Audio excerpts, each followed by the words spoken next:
मेरे प्रिय दर्शकों नमस्कार। विश्व ज्योतिष में आपका स्वागत है। दर्शकों, सबसे पहले तो मैं आपको बहुत धन्यवाद देना चाहूंगा कि आप मेरे वीडियो बड़ी उत्सुकता से देख रहे हैं। आशा करता हूं आगे भी देखते रहेंगे। आज के इस महत्वपूर्ण वीडियो में हम विचार करने जा रहे हैं एक 53 साल की आयु जिसकी हो चुकी है पुरुष जातक और उसके जीवन में कुछ नहीं रहा। विचार करेंगे क्या नहीं रहा और क्या रह गया, वो आप कुंडली का जब सूक्ष्म रूप से विश्लेषण करेंगे आपका ज्ञान की वृद्धि होगी। दर्शकों, आपका लगन कोई भी हो, यहां पर जो राशि होगी उसका स्वामी लग्नेश होता है और राशि का लगन होता है। 12 राशियां हैं, 12 राशियों में 12 लगन बनते हैं। कोई भी लगन हो, लगन का स्वामी, पंचम भाव का स्वामी और नवम भाव का स्वामी ये आपस में मित्र होते हैं। लग्नेश कुंडली का संचालक है तो पंचमेश और नवमेश उसके सहायक समझो। हमारे प्रमुख 7 ग्रह हैं, राहु केतु को छोड़ करके 7 ग्रह इन 12 राशियों के स्वामी हैं। सूर्य चंद्रमा एक एक राशि के स्वामी है, बाकी 5 ग्रह 2-2 राशि के स्वामी है। और इन 7 ग्रह साधारण तौर पर आप ऐसा समझो 2 पार्टी में बचे हुए हैं। एक पार्टी है सूर्य चंद्रमा मंगल और गुरु की, उसमें 4 ग्रह आते हैं। और दूसरी पार्टी है जिसमें बुध शुक्र शनि आते हैं। यहां पर कोई भी लगन बनेगा तो पंचम और नवम भाव का स्वामी उसका मित्र होगा। हमेशा ज्योतिषाचार्य पंडित जी जब भी कोई कुंडली देखते हैं तो सबसे पहले लगन की स्थिति देखते हैं, फिर पंचमेश की भी और भाग्येश की भी स्थिति देखते हैं। क्यों? ये तीनों स्थान लगन, पंचम भाव और नवम भाव ये राजयोग बनाते हैं। इनको भगवान विष्णु और लक्ष्मी का मिलन माना गया है। तो सबसे पहले इन्हीं को देखते हैं। अब जातक की कुंडली में क्या है? लग्नेश पाप करती योग में। आपका कोई भी लगन हो, वह अगर पाप करती योग में होगा तो उसको सम्मान नहीं मिलेगा, शुभ प्रभाव नहीं मिलेगा।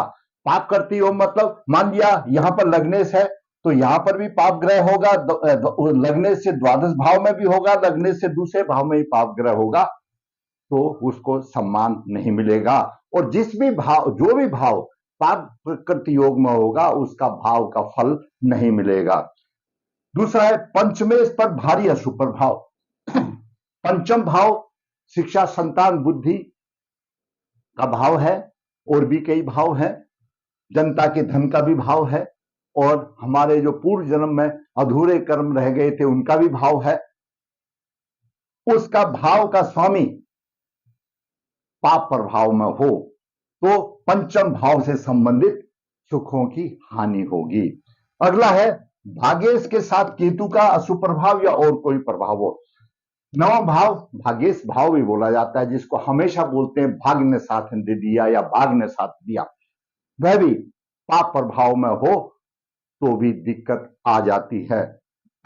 अगला योग जिसके बारे में हम आपका मार्गदर्शन करेंगे, सप्तमेश और द्वादश भाव पर भारी प्रभाव। यह सप्तम भाव है और यह द्वादश भाव है। जीवन यापन के लिए दोनों ही महत्वपूर्ण भाव है। क्यों? सप्तम भाव जीवन साथी का भाव है और व्यापार का भी भाव है, रोजगार का भाव है। और द्वादश भाव खर्च का, सेवा सुख का, दंड आदि का कई विचार है, लेकिन यहां पर सबसे महत्वपूर्ण है सेवा सुख। सही, सेवा सुख का भाव है। सप्तम भाव और द्वादश भाव दोनों भोग भाव हैं। अगर ये पीड़ित होंगे तो जातक को इनसे संबंधित नहीं मिलेगा, यानी दाम्पत्य सुख नहीं मिलेगा। दाम्पत्य सुख में ही ये भोग के भाव काम देते हैं। इन्हीं 4 बिंदुओं को लेकर के आपका मार्गदर्शन करेंगे। जातक की कुंडली में लग्नेश, पंचमेश, भाग्येश तीनों पीड़ित हैं। सप्तमेश और द्वादश भाव पीड़ित है, उसके बाद बचा ही क्या? कुछ नहीं बचा। जातक का जन्म 27 जनवरी 1970 कृष्ण पक्ष 4 उत्तरा फाल्गुनी नक्षत्र 2 मंगलवार को हुआ। जन्म के समय पर वृश्चिक लगन उदय हुआ, 16 डिग्री लगन के विराजमान है। द्वितीय भाव में धनु राशि में बुध 20 डिग्री लेकर के विराजमान है। तृतीय भाव में मकर राशि में शत्रु राशि में सूर्य 13 डिग्री लेकर विराजमान है, वहीं पर शुक्र 13 डिग्री 36 मिनट लेकर के अस्त है। शुक्र सप्तमेश भी है और द्वादश भाव का स्वामी भी है। तीसरे भाव में राहु कुंभ राशि में है, चतुर्थ भाव में राहु कुंभ राशि में है और पंचम भाव में मंगल मीन राशि में 8 डिग्री लेकर के विराजमान है। मंगल लग्नेश है। मंगल से द्वादश राहु है और द्वितीय शनि है। राहु और शनि दोनों शत्रु हैं। मंगल पाप करते योग में है। मंगल लग्नेश है। छठे भाव में मेष राशि में शनि नीच राशि का है। दसम भाव में केतु शत्रु राशि में 20 डिग्री लेकर विराजमान है। वहीं एकादश भाव में चंद्रमा 0039। एकादश भाव तो नाम मात्र है, ये जो हमने लाइन खींची है इसको भी पार नहीं कर सकता, आधी डिग्री है। तो केतु के साथ भी चंद्रमा है। द्वादश भाव में तुला राशि में गुरु 11 डिग्री 38 मिनट लेकर के विराजमान है। यह स्थिति रही। जातक की दशा गुरु की महादशा 11/4/2009 से 11/4/2025 तक अभी चल रही है। जातक का वृश्चिक लगन में जन्म हुआ।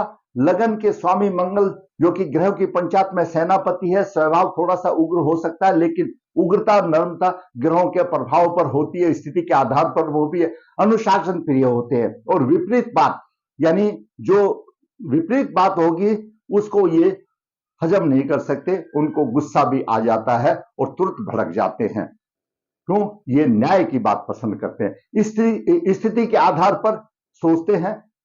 इनका जान पहचान का दायरा अच्छा होता है, परंतु काल पुरुष की कुंडली का अष्टम भाव की राशि है। इसको प्रबल पितृदोष हमारे ज्योतिष के विद्वानों ने माना है, क्योंकि छठे भाव में इसकी मेष राशि आ जाती है। इसलिए लग्नेश जिसकी कुंडली का संचालक है वो ही शुभ फल देने में असमर्थ होता है, अपने मेष राशि के भी फल वो देता है।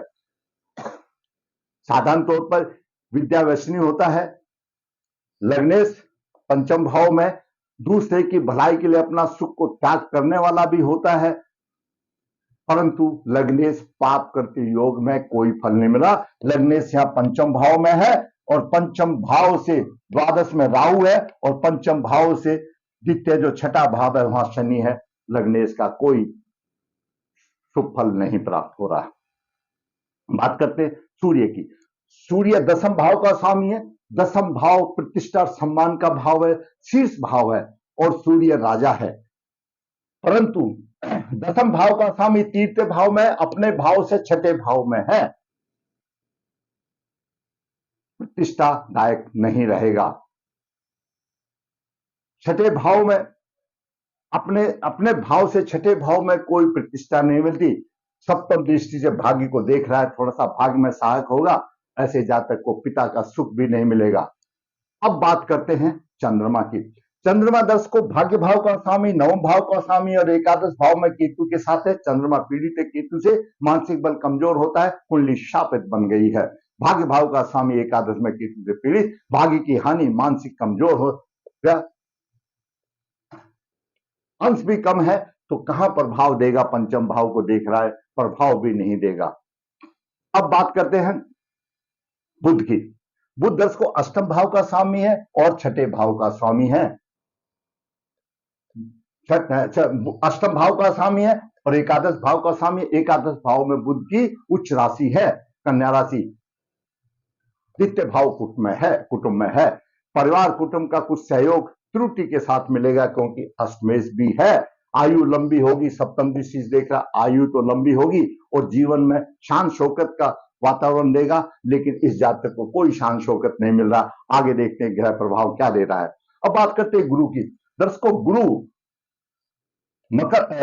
वृश्चिक लगन के लिए द्वितीय भाव का स्वामी और पंचम भाव का स्वामी है। गुरु कारक माना जाता है, क्योंकि द्वितीय भाव भी अच्छा है और पंचम भाव में दूसरी राशि है, गुरु अच्छा है।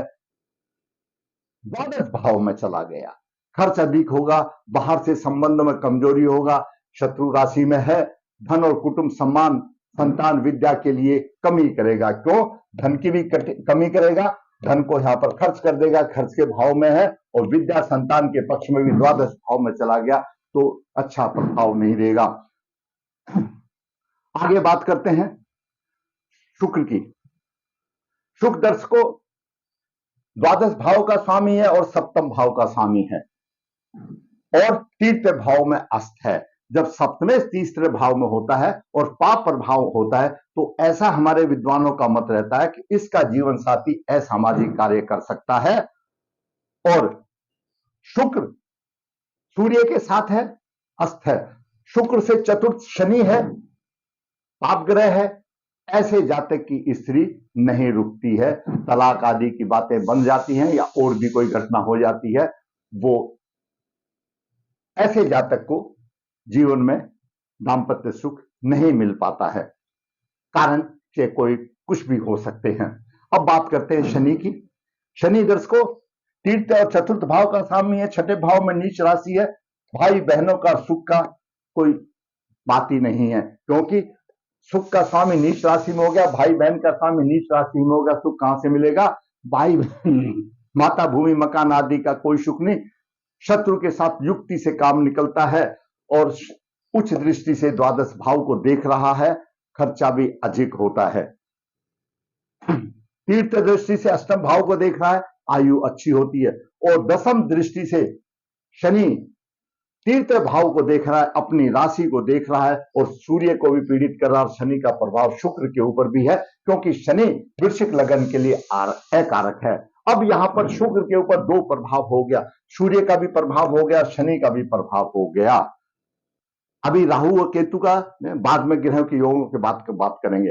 अब बात करते हैं राहु की। राहु चतुर्थ भाव में है, मातृभूमि मकान घरेलू सुखों की में कमी का अनुभव होगा, भयंकर कष्ट होंगे और कभी कभी समस्याएं ज्यादा होंगी।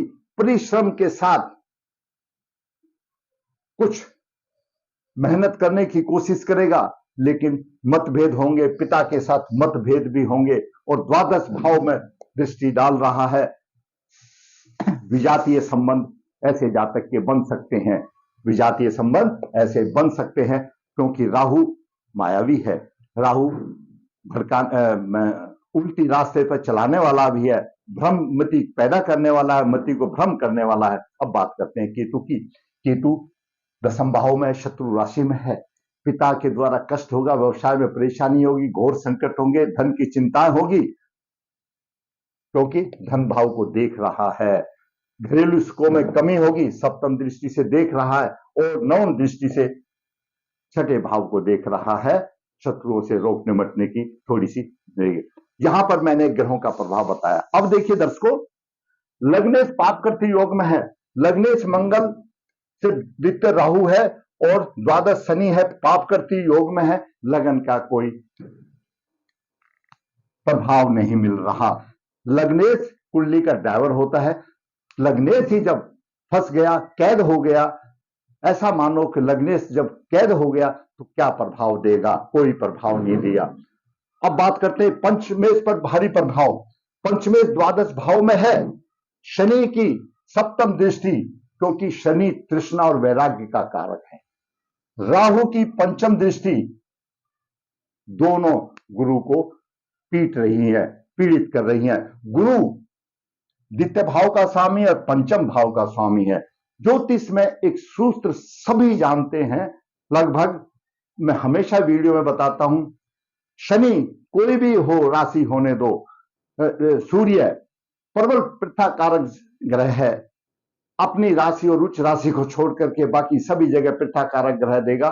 साधारण तौर पर ऐसा ही देखा गया है। सूर्य शनि द्वादश भाव का स्वामी, यहां पर शुक्र को द्वादश होने का दोष नहीं लगता। सामान्य सूत्र है सूर्य शनि द्वादश भाव का स्वामी और राहु अधिष्ठ राशि का स्वामी। ये पांच ग्रह पृथक कारक है। इन पांचों में से जो दो या अधिक अशुभ प्रभाव जिस ग्रह पर होगा वह ग्रह उससे संबंधित हानि करेगा, अलग कर देगा। वृश्चिक लगन के राहु और शनि प्रबल शत्रु हैं। गुरु पंचमेश है, गुरु और शनि प्रथाजनक प्रभाव दे रहा है गुरु के ऊपर, और शनि में अपना ही प्रभाव तो है, लेकिन राहु अधिष्ठ राशि का भी स्वामी हो गया, डबल प्रभाव हो गया। और गुरु धन का स्वामी है, पंचम भाव का स्वामी है, दोनों भावों की उसको कोई फायदा नहीं, कोई लाभ नहीं मिलेगा। और द्वादश भाव हो गया, द्वादश भाव सहवास का सुख का भाव है, तो सहवास सुख भी नहीं मिलेगा। तो पंचमेश पर भारी प्रभाव, भाग्येश के साथ केतु या अन्य प्रभाव। चंद्रमा भाग्येश है, कृष्ण पक्ष चतुर्थी का चंद्रमा है, बलवान है, तो अष्टमी तक बलवान रहता है, लेकिन केतु के साथ है, चंद्रमा भी पीड़ित हो गया, मानसिक बल कमजोर हो गया, और भाग्य का भी सुख नहीं रहा, क्योंकि भाग्य पीड़ित हो गया, भाग्य भी साथ नहीं देता। अब बात करते हैं सप्तमेश और द्वादश भाव। दर्शकों, शुक्र सप्तमेश है और द्वादश भाव का स्वामी है। शुक्र सूर्य से अस्त है और शनि की दशम दृष्टि भी शुक्र पर है, क्योंकि शनि शुक्र का दोस्त तो है, मित्र तो है, लेकिन यहां पर कुंडली का संबंध है, कुंडली का संचालक मंगल है, मंगल की कुंडली है, लग्नेश का शत्रु है, उसका घर बसने नहीं देगा। आप साधारण तौर पर इस तरह सोचो, तो शनि का भी प्रभाव शुक्र पर है, और शुक्र पर राहु और शनि का दोनों का प्रभाव हो गया, और वो भी तीसरे प्रभाव में हो गया। शुक्र से संबंधित, शुक्र जिस भाव का भी स्वामी है, उसको जातक को सुख कहां मिलेगा? शुक्र सप्तमेश है, जीवन साथी का भाव है, जीवन साथी का सुख नहीं मिलेगा। द्वादश भाव का स्वामी है, सहवास सुख नहीं मिलेगा। जब जीवन साथी ही चला जाएगा तो सहवास सुख क्या? वो अलग बात है कि राहु का ऐसा है कि विजातीय संबंध कोई करा सकता है, तो वो एक अलग चीज है, वो तो एक दुनियादारी है। तो ये स्थिति रही, सप्तमेश और द्वादश भाव पर भारी प्रभाव, जातक को जीवन साथी से भी विदाई हो गई, वो भी छोड़ करके चली गई।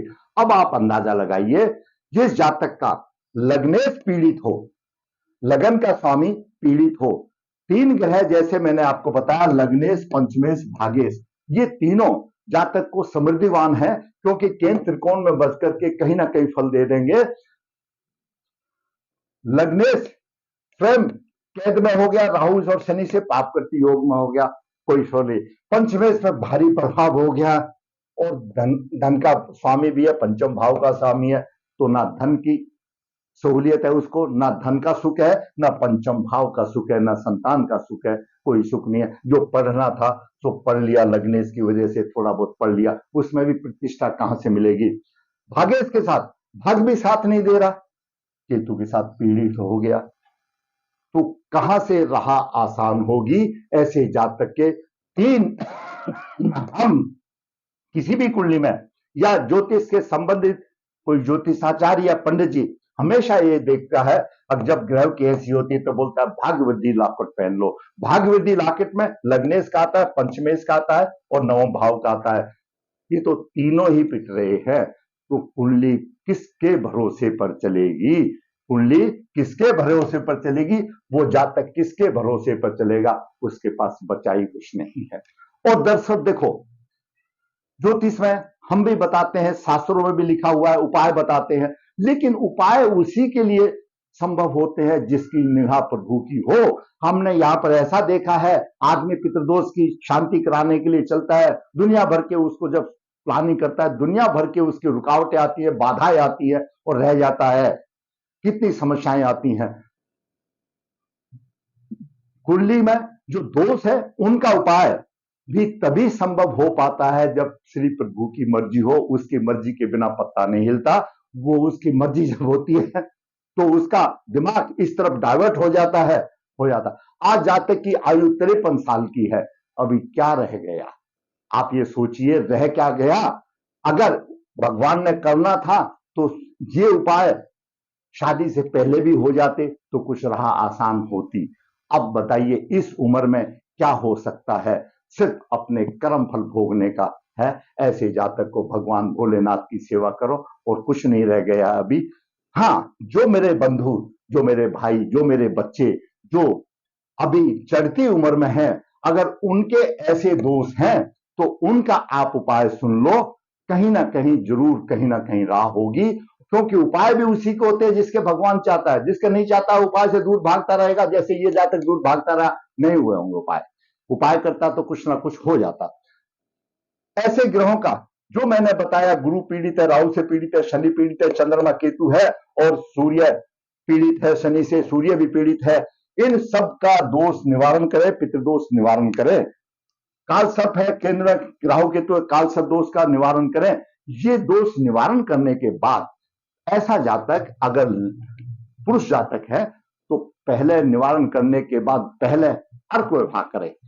कन्या जातक है तो निवारण करने के बाद कुंभ विवाह करे और फिर छोड़ दे प्रभु के ऊपर। मैं ये आश्वासन देता हूं कि जिसकी प्रभु ने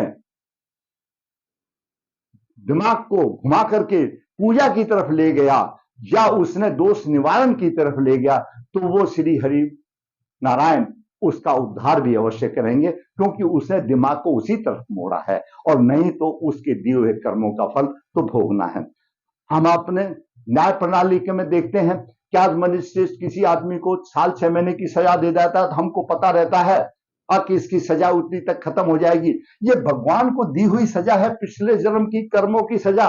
हम उपाय बताते हैं, इन्हीं उपायों से जातक का उद्धार भी हो जाता है, और कितनी भी बार उपाय कर लो तो कुछ भी नहीं होता, क्योंकि जब तक सजा पानी हो, जब तक उपाय उस भगवान श्री हरि को मंजूर नहीं है, एक अपील है, तब तक कुछ नहीं हो सकता। और जिसका करना है वो बुद्धि को डाइवर्ट करता है इस तरफ, तो वो करता भी है, उसको फायदा भी होता है और उसका जीवन सुधर भी जाता है। हम मनुष्य योनि में है, कर भी क्या सकते हैं उपाय के अलावा? बाकी तो छोड़ दो भगवान के ऊपर। जो मैंने आपको उपाय बताया है, ऐसे जातक और हैं जिसकी ऐसे ग्रह हैं, तो इस हिसाब से पितृदोष निवारण करके कुंभ विवाह कीजिए, फिर योग कन्या या योग वर से शादी कीजिए, जरूर सफलता मिलेगी। आपका जीवन थोड़ा बहुत सुधर जाएगा, बेड़ा पार हो जाएगा, ये संसारिक जीवन से बेड़ा पार हो जाएगा। दर्शकों, मैंने आपको इस पीड़ित युवक के कुंडली का विश्लेषण करके उसके बारे में आपका मार्गदर्शन किया। अगर आप समझते हैं कि इससे आपको या मेरे दर्शक को कुछ फायदा मिला है, तो मैं ये कहूंगा कि मेरा वीडियो लाइक करें, शेयर करें।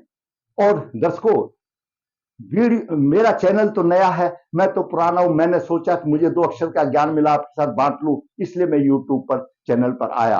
अगर आपको अच्छा लगा है तो मेरा चैनल जिसने सब्सक्राइब नहीं किया, सब्सक्राइब करें, ताकि मेरा मनोबल भी ऊंचा हो और इसी प्रकार मैं वास्तविक कुंडलियां बना करके आपका मार्गदर्शन करता रहूं।